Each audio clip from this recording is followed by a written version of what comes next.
O soldado cai e, por alguns segundos, o mundo dele encolhe para um conjunto de sensações muito simples: o gosto metálico na boca, a lama fria atravessando o tecido, o som de estilhaços que ainda vibram no ar.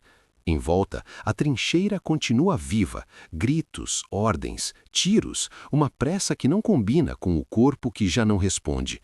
E então chega a pergunta que decide mais do que a batalha: ele vai sair daqui a tempo? Não há tempo para vencer o inimigo, mas há tempo para vencer o próprio relógio do corpo, o sangue que escapa, o choque que se instala, a infecção que começa antes mesmo do curativo. A Primeira Guerra Mundial transformou a medicina em um campo de batalha paralelo, não apenas pelos ferimentos, novos tipos de lesão por estilhaços, artilharia, gás, mas porque a guerra industrial obrigou a medicina a pensar como um exército: classificar, priorizar, mover, tratar, registrar. E o que nasce dessa urgência é um sistema que parece moderno aos nossos olhos: primeiros socorros padronizados, triagem, cadeia de evacuação da linha de frente ao hospital, especialização cirúrgica e uma obsessão crescente por estatísticas e relatórios, porque em guerra o que não é medido não é corrigido. Quando a gente fala em medicina e evacuação, não estamos falando de uma ambulância moderna chegando em minutos. Estamos falando de um caminho tortuoso, às vezes interrompido por fogo inimigo, lama, fumaça e decisões duras. O ferido pode começar num buraco de granada, ser arrastado por companheiros ou por padioleiros, atravessar passagens estreitas, seguir para um posto de socorro, depois para uma estação de curativos, depois para um posto cirúrgico e só então chegar a um hospital mais estruturado e, se sobreviver, ainda encarar semanas, meses, talvez anos de reabilitação e um Estado que precisa decidir o que fazer com milhões de corpos quebrados. Ao longo do conflito, governos e serviços médicos militares tentaram organizar esse caos.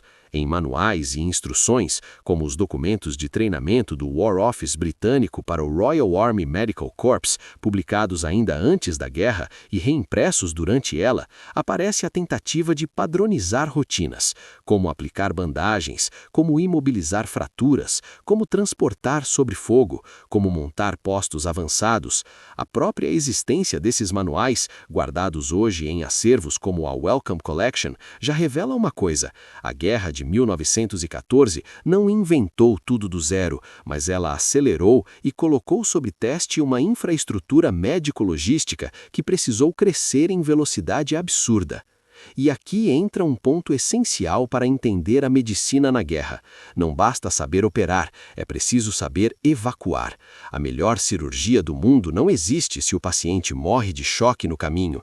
E a evacuação, por sua vez, depende de coisas que parecem prosaicas, mas são decisivas: trilhas e estradas, carrinhos, macas, cavalos, caminhões, trens, disciplina de fila, fichas de registro, rotas seguras, coordenação com a artilharia e com o comando. Medicina aqui vira logística. O primeiro momento, o mais frágil, é o da trincheira. O ferimento ocorre em segundos. A morte também pode ocorrer em minutos. A artilharia gera um tipo de lesão que não é apenas um corte. Estilhaços e ondas de impacto esmagam tecidos, contaminam a ferida com terra e tecido rasgado, provocam hemorragias internas e fraturas complexas.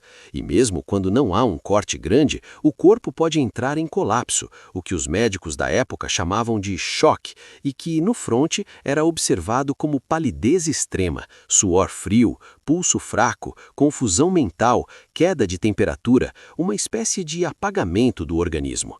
Os primeiros socorros, então, são menos heróicos do que práticos: parar sangramento, proteger a ferida, imobilizar, aquecer, acalmar, tirar do fogo. Isso exigiu padronização, treinamentos e manuais de primeiros socorros e instruções para pessoal médico e voluntários, como manuais ligados a organizações de socorro e treinamento civil-militar existentes no período, ensinavam o básico: compressão, bandagem, talas e, sobretudo, não piorar o dano. É importante lembrar que o conceito moderno de torniquete existia, mas seu uso era delicado. Aplicado mal, podia causar necrose e amputação. Aplicado tarde, podia não servir para nada. O que se consolidou ao longo do período foi um esforço de fazer com que o soldado comum carregasse um curativo individual e tivesse alguma instrução. Esse kit individual não é um detalhe, ele muda a primeira hora do ferimento. Só que primeiros socorros não resolvem a questão central. Quem tratar primeiro? Em batalhas de massa, o problema não é um ferido grave. São centenas, milhares. E aí aparece a triagem. Ainda que a palavra triagem venha do francês e seja mais usada em retrospecto, a lógica, no entanto, é clara e brutal. Classificar rapidamente quem precisa de intervenção imediata para sobreviver, quem pode esperar e quem, infelizmente, tem chance mínima e, portanto, consome recursos que poderiam salvar vários outros. A triagem na Primeira Guerra não é um ritual teórico. Ela é uma mesa improvisada, um médico exausto, uma fila que não termina. E ela se torna mais sofisticada conforme o sistema amadurece. Nos pontos mais próximos da linha, a triagem tende a ser rápida, andante ou maca, sangrando ou estável, respira ou não respira. Mais atrás, em instalações maiores, como as Casualty Clearing Stations britânicas, que funcionavam como pivôs entre coleta e distribuição dos feridos, a triagem se torna uma etapa formal da engrenagem. Separar casos leves para retorno ao serviço, casos graves para cirurgia, casos infecciosos para isolamento e casos que precisam ser enviados rapidamente para hospitais de retaguarda. Esse termo, Casualty Clearing Station, CCS, é mais do que uma placa. Ele marca uma mudança de mentalidade. O sistema de evacuação deixa de ser apenas tirar do fronte e passa a ser organizar fluxos. Nesses lugares, relatórios, diários de unidades e fotografias oficiais mostram enfermarias improvisadas, salas de operação que tentavam ser assépticas, linhas de macas e uma tensão constante entre proximidade do fronte, que permite tratar mais cedo, e vulnerabilidade, porque a artilharia não respeita o hospital. E aqui, a cadeia começa a ganhar forma. Para entender, vale imaginar como se fosse um funil invertido. Na linha de frente, o ferido está disperso, em buracos, trincheiras, crateras. O primeiro passo é coletar e mover, muitas vezes por padioleiros. O deslocamento inicial é lento e perigoso. A partir daí, ele chega a um posto de socorro, uma estrutura mínima, às vezes em abrigo subterrâneo, depois a um posto de curativos mais atrás, e então, se necessário, a uma instalação com capacidade cirúrgica maior, como uma CCS ou estruturas equivalentes em outros exércitos.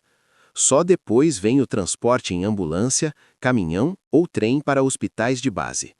Esse caminho, repetido milhares de vezes, é uma máquina de sobrevivência, mas uma máquina frágil.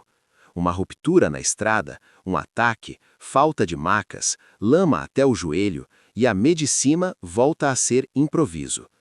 Textos de época e memórias de unidades médicas descrevem esse problema com frequência. O tempo não é um detalhe, é o inimigo invisível. Agora, se o ferido chega vivo a um posto de tratamento, começam as grandes ameaças médicas do período: infecção, choque e amputação. E aqui é preciso desfazer um mito comum. A Primeira Guerra não foi uma guerra sem antisepsia. A antisepsia e a asepsia já eram conhecidas desde o final do século XIX, e a cirurgia já vinha incorporando práticas para reduzir contaminação. O problema é que o fronte cria um ambiente novo, feridas esmagadas, profundas, cheias de terra e detritos, e um volume tão grande de pacientes que o ideal de campo cirúrgico limpo vira um objetivo difícil de manter. A infecção, principalmente, muda de perfil com as condições das trincheiras.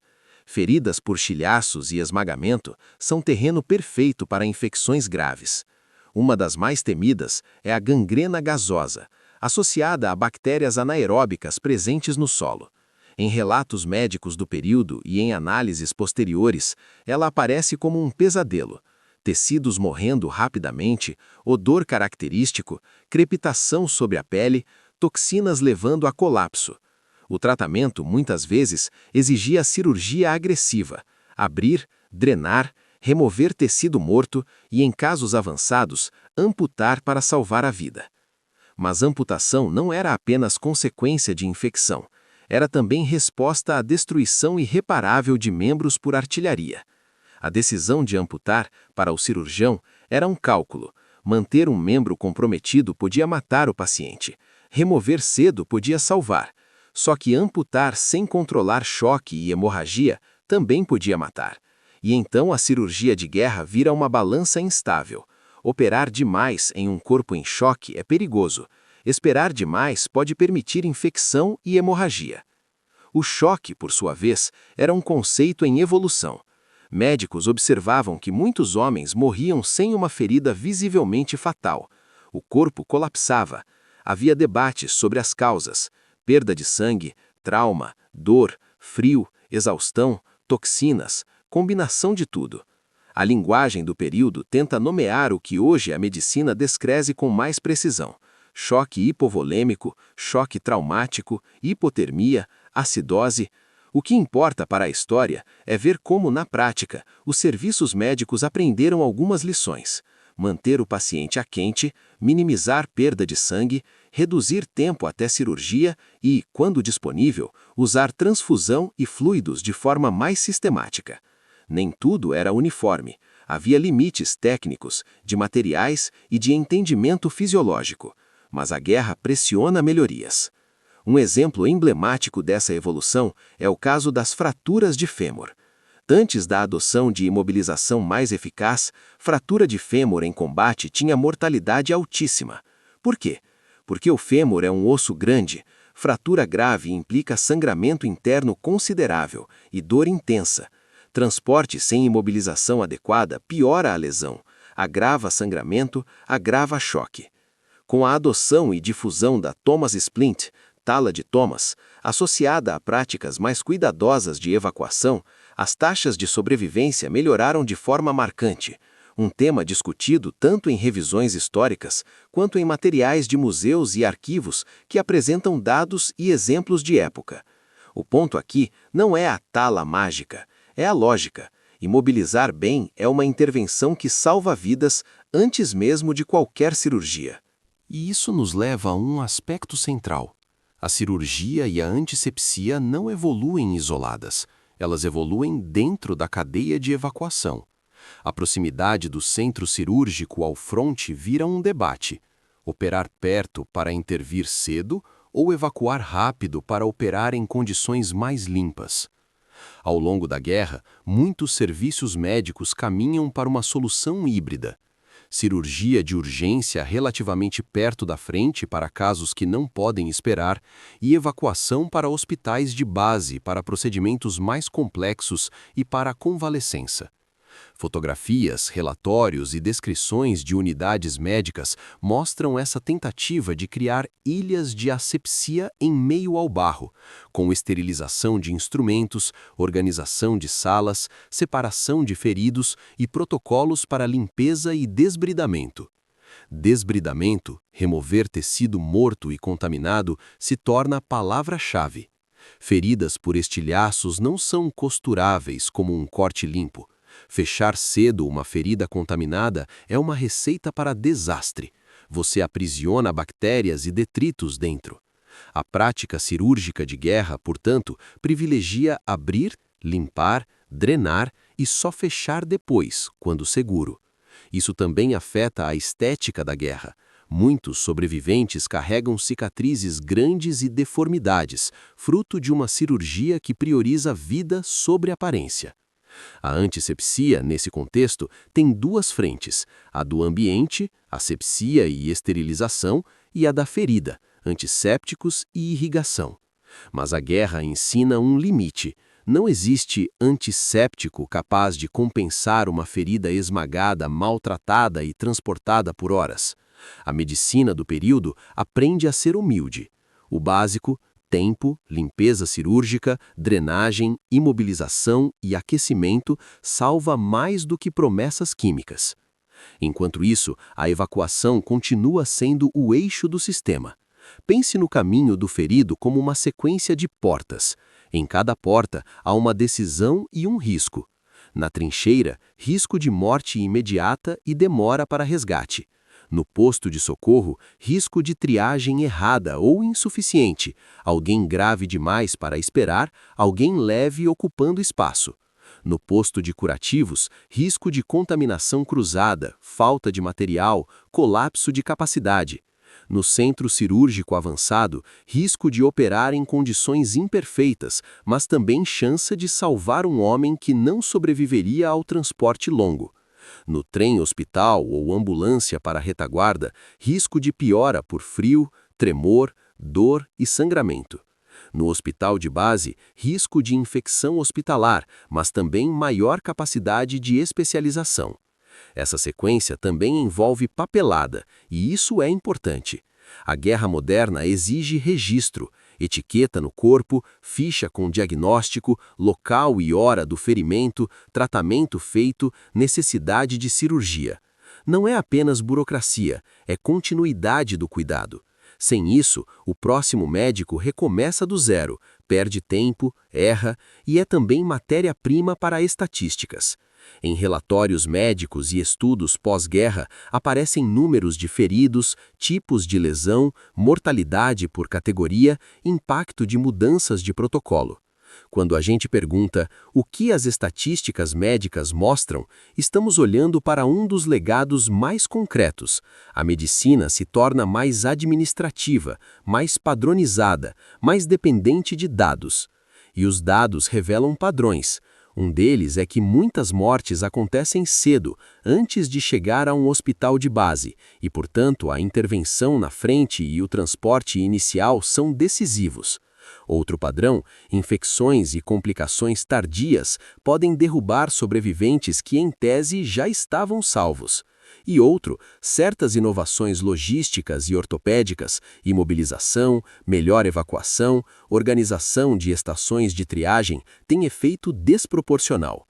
Mas estatística em guerra é sempre um campo minado.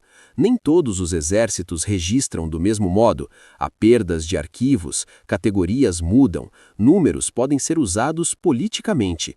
Por isso, quando historiadores analisam a medicina da Grande Guerra, eles cruzam fontes, relatórios oficiais, diários de unidades, publicações médicas do período, fotografias, memórias e estudos comparativos posteriores. Trabalhos de referência acadêmica, como os artigos da Enciclopédia Especializada 1914-1918 online, ajudam a sintetizar o estado atual do debate e apontar bibliografia. E estudos em bases acadêmicas, inclusive revisões médicas históricas, ajudam a entender como práticas clínicas evoluíram. Agora, olhando do ponto de vista humano, o que é triagem para quem está na maca? É o momento em que alguém olha para você e decide seu destino em segundos. É aí que a guerra toca um dilema ético. A medicina militar não é a medicina civil. Ela existe para salvar vidas, sim, mas também para manter um exército funcional.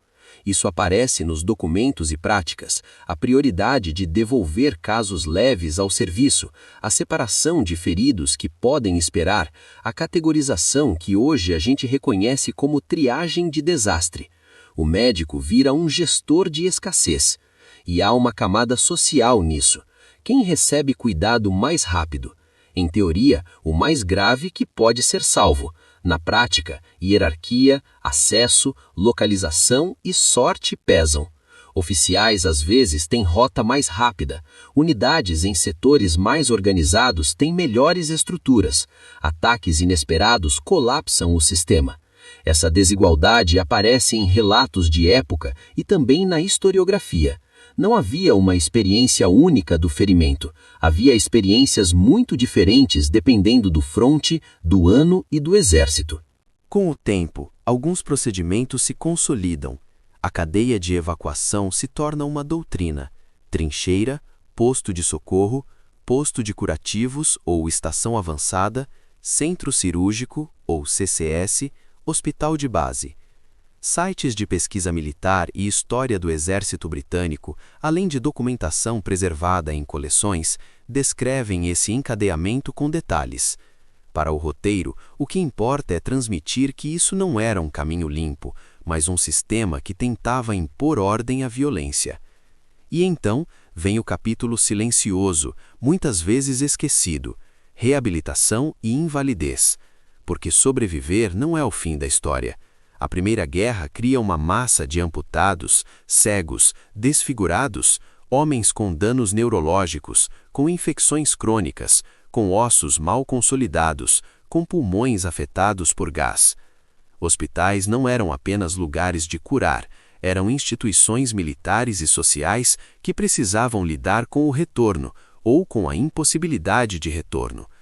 A reabilitação envolve fisioterapia, próteses, reeducação profissional.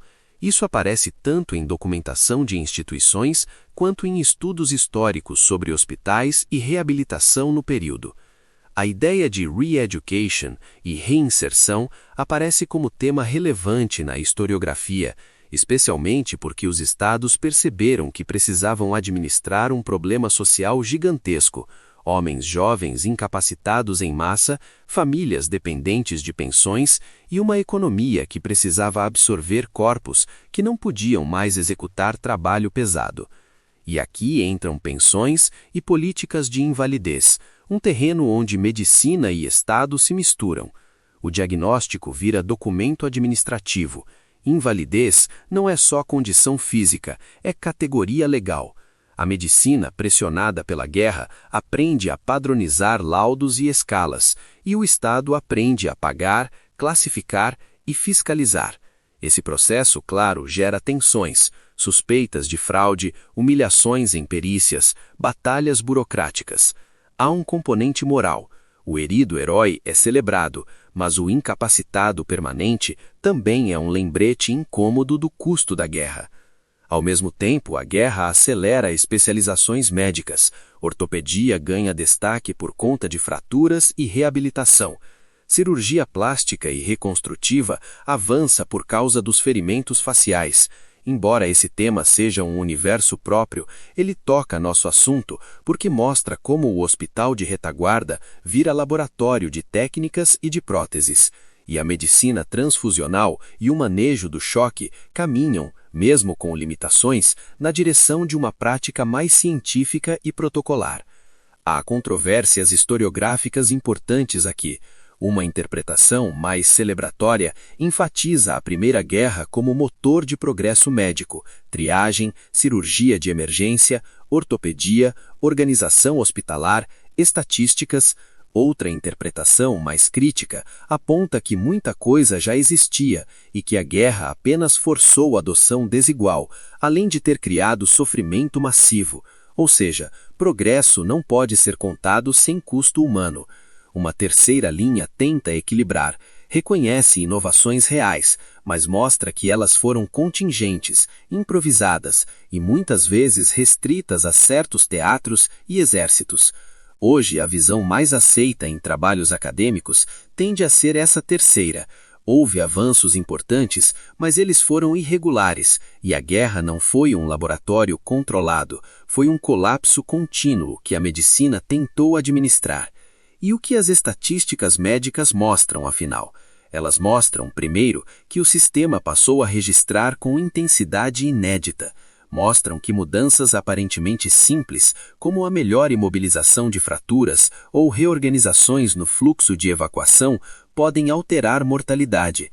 Mostram que infecção foi um inimigo constante e que o controle dependia de cirurgia adequada, higiene e tempo. E mostram que, conforme a guerra avançou, os serviços médicos aprenderam, não a vencer a morte, mas a reduzir perdas em alguns tipos de ferimento. Mas também mostram o outro lado. A guerra produz sobreviventes com sequelas em escala industrial. A medicina salva mais, e com isso, o mundo do pós-guerra precisa lidar com um número maior de homens vivos, porém marcados. O hospital se estende além de suas paredes. Ele vira pensão, oficina de próteses, escola de reabilitação, repartição. Se a gente voltar ao começo, à lama e ao barulho, o que fica é a sensação de que a Primeira Guerra criou um novo tipo de trajetória do ferido.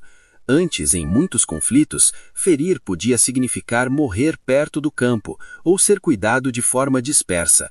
Em 1914 e 1918, o ferido entra num sistema. Um sistema que falha, sim, mas que, quando funciona, transforma minutos em vida. E esse sistema, triagem, evacuação em cadeia, cirurgia de urgência, prevenção de infecção, manejo de choque, reabilitação, é um dos legados mais duradouros da guerra industrial. E talvez o detalhe mais duro: a triagem não é apenas uma técnica, é a tradução médica de uma realidade cruel, a de que recursos são finitos e o tempo é o verdadeiro inimigo. É por isso que quando hoje a gente vê protocolos de desastre, ambulâncias, salas de emergência que classificam risco, muito disso carrega ecos de um século atrás, não como homenagem, mas como lembrança de que a medicina moderna, em parte, foi forjada em um cenário onde cada decisão tinha peso de vida ou morte. No fim, medicina e evacuação na Grande Guerra não são uma história de milagres, são uma história de organização contra o caos, de homens e mulheres, médicos, enfermeiras, padioleiros, motoristas, maquinistas, tentando construir um corredor de sobrevivência em meio ao barulho das armas. E documentos, manuais, relatórios, diários de unidades, registros hospitalares, que, quando lidos hoje, não falam apenas de técnica, falam de um mundo que precisou aprender, à força, como salvar vidas em escala industrial.